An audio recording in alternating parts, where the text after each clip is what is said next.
The Cabin in the Woods, Volume 2, as told by Morgan, son of Molag.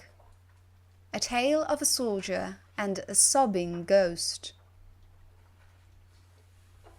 Late one night, a few seasons ago, a soldier was returning home after several bloody battles.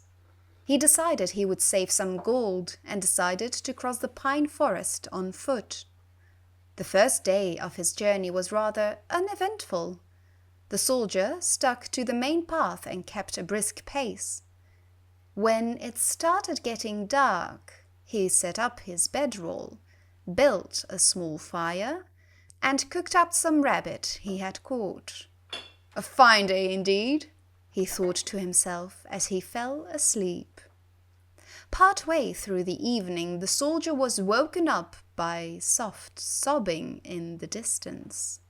He grabbed his sword, assuming it to be a bandit trick, but pretended to be asleep so he could get the jump on them.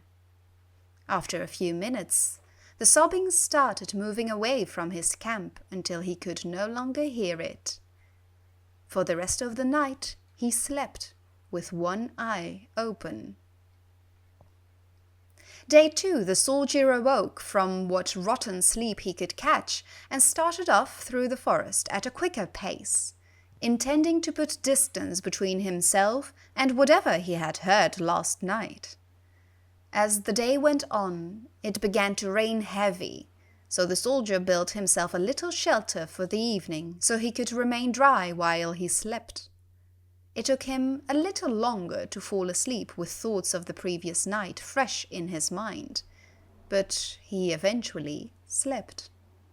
This time he awoke to sobbing that sounded like it was right outside his shelter. The soldier grabbed his sword and crawled out of the shelter. In front of the fire, he saw the back of a ghostly woman sobbing into her hands. The soldier mustered his courage and asked her what was wrong. No answer. He began to slowly approach, but before he could reach her, she turned and screamed at him. The ghostly woman raised an axe and began to run at the soldier, disappearing before she made contact.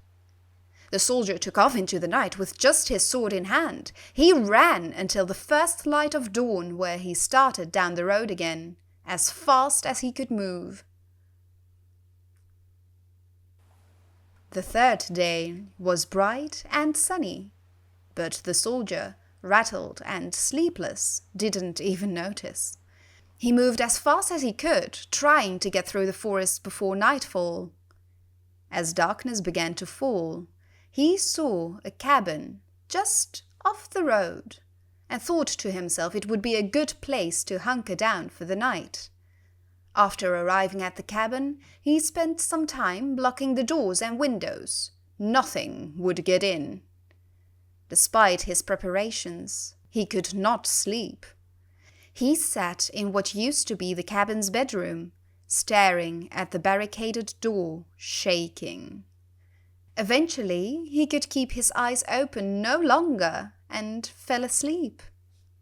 This time, he awoke to laughing on the other side of the barricaded door. It sounded like the woman from before, but he refused to believe it was her. The soldier burst through the barricaded door into the main room to find the ghostly woman from the night before, staring at the ground, laughing hysterically with axe in hand. He began to relentlessly attack the ghostly woman, but he could feel his strikes were less effective.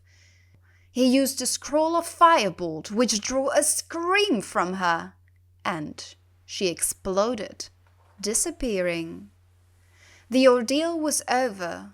The ghost was gone. The soldier slept well that night, and the next day made excellent distance through the woods. As the sun began to set, he came out on the other side of the forest and looked back, remembering the days before.